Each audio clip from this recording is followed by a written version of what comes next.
déclaration au nom des pays membres de la Confédération du Sahel, AES, à savoir le Burkina Faso, la République du Mali et la République du Niger.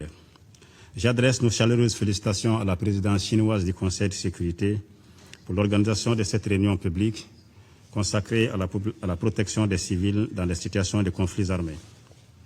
Cette thématique est d'une actualité brûlante pour les 3 pays membres de la Confédération AES qui luttent depuis plus d'une dizaine d'années contre le terrorisme, l'extrémisme violent et d'autres formes de criminalité transnationale organisée soutenues par des sponsors étatiques étrangers.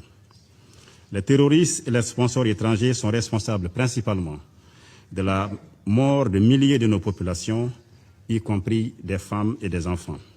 Au mépris du droit et des principes d'humanité, ces groupes criminels prennent pour cible des populations civiles sans défense, s'adonnant à des meurtres, des pillages, des déplacements forcés de populations, le saccage et la profanation des lieux de culte, le pillage et la destruction des productions agricoles, ainsi que le vol de bétail.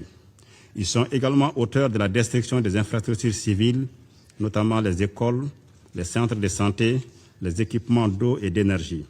Ils s'attaquent également aux activités économiques et aux voies d'approvisionnement dans nos pays.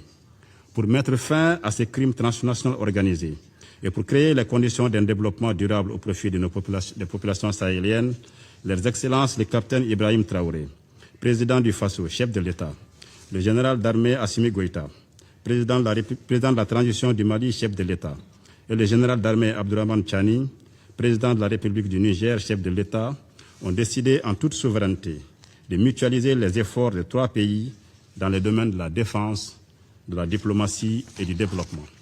Ainsi, sous leur leadership, les forces combattantes des États membres de la Confédération, ainsi que sa force unifiée, restent engagées, de jour comme de nuit, pour assurer la protection des enfants, des femmes et des personnes âgées, victimes civiles des exactions barbares et criminelles de ces terroristes et de leurs sponsors étatiques étrangers.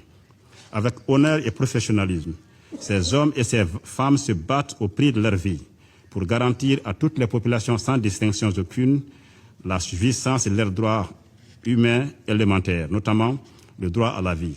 Je rends ici un vibrant hommage à nos forces confédérales pour leur engagement et leur sacrifice. Dans un tel contexte, la Confédération AES condamne fermement tous les narratifs mensongers conçus par certains organes de presse des pays impérialistes devenus des relais de la propagande terroriste et qui s'attellent à jeter le discrédit sur l'intégrité, le professionnalisme et la rigueur des soldats du Sahel. Ces médias mensonges se taisent tout curieusement sur les succès quotidiens que remportent nos forces de défense et de sécurité contre ces forces du mal. Nous appelons à la fin immédiate de ce terrorisme médiatique quotidien dont nos pays et nos populations sont victimes. Nous appelons également à tarir les sources de financement du terrorisme, y compris le paiement des rançons pour la libération des otages. La Confédération AES dénonce à nouveau l'agenda subversif de certains États membres de l'Organisation des Nations Unies, dont l'objectif ultime est d'imposer à nouveau leur hégémonie dans nos pays. La Confédération AES accorde une attention particulière aux victimes du terrorisme, civils ou militaires.